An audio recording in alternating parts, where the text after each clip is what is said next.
in a relationship between an anxious attacher and an avoidant, guess whose needs always get met first? That's right, the avoidance.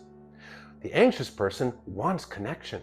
They want to communicate about issues. They want to resolve problems.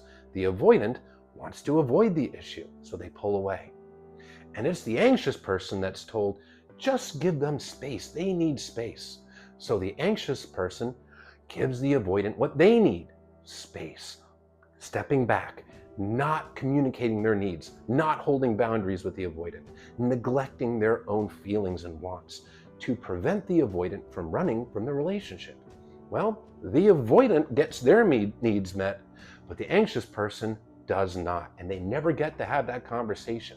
And every time they bring up the conversation to the avoidant, especially if it's a dismissive avoidant, they're told that they're being too pushy. Why can't you just take it easy? Why can't things just be easy? Why do we have to make it difficult? Why do we have to fight? Why can't things just be light and fun? And their feelings, their needs are dismissed. When you are in a relationship with an avoidant, especially a dismissive avoidant that is not self-aware and is not working on themselves, they will always prioritize their needs above yours, making the anxious person more anxious because their needs aren't getting met, and the avoidant keeps on making sure that their needs are getting completely met, because when they need space, they just take it. They won't communicate with you if they don't want to, and they will prioritize other things over you outside of the relationship to always make sure their needs are getting met.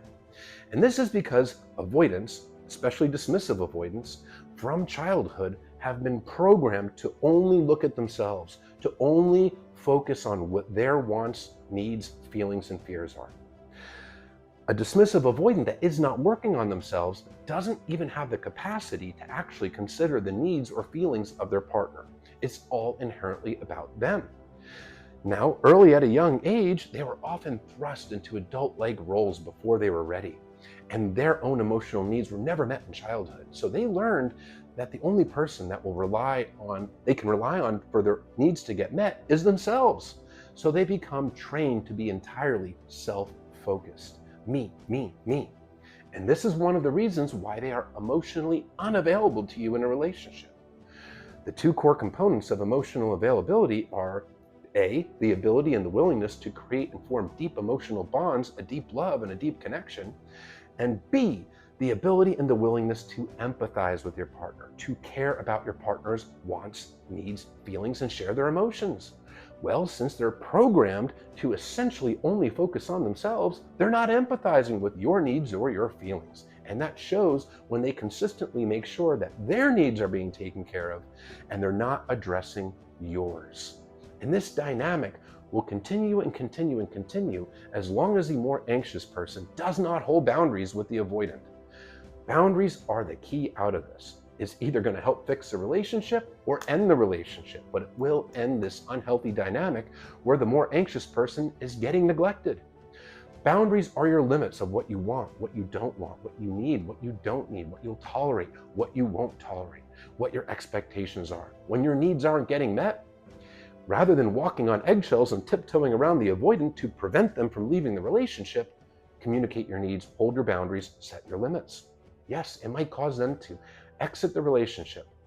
But if they're leaving because they're not interested in meeting your needs or addressing your feelings, let them go. You're losing a one-sided relationship that was only hurting you and making you more anxious.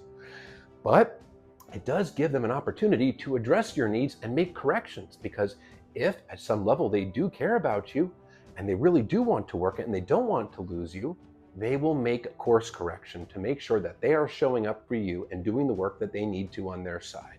Either way, it's a better result than constantly walking on eggshells and getting your needs neglected. Plus, when you're not holding boundaries, you're unintentionally telling yourself that it's okay to ignore your needs, that your feelings don't matter, that their needs matter more than yours. And that just pushes you further into anxiousness. Because anxious attachment in a relationship is created when your emotional needs are met sometimes, but then they're taken away. So every time your needs are being met, every time they're giving you love and affection, you're becoming trained that it can be ripped away from you at any given time. And this is why the hot and cold behavior from an avoidant can create so much anxiety, because you feel them pulling away from you and you don't want to lose that love and affection that you're currently getting. And then when you lose it, you want it back. More and more anxiety, less and less boundaries. The way to pull yourself out of it, again, is boundaries. Because if you don't hold boundaries, the avoidant is always going to be prioritizing themselves over you, and you will have to consistently fall on your sword and self-abandon just to keep them around.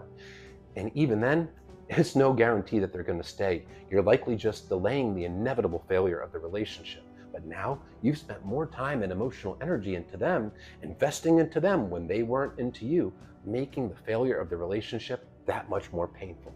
Hold your boundaries. It is your ticket out of this dynamic, whether you realize it or not. It'll require you to have willpower and fortitude to do it, especially the first time, but it is worth it, because the consequences of not holding boundaries are always profoundly worse than the consequences of holding boundaries. Believe it.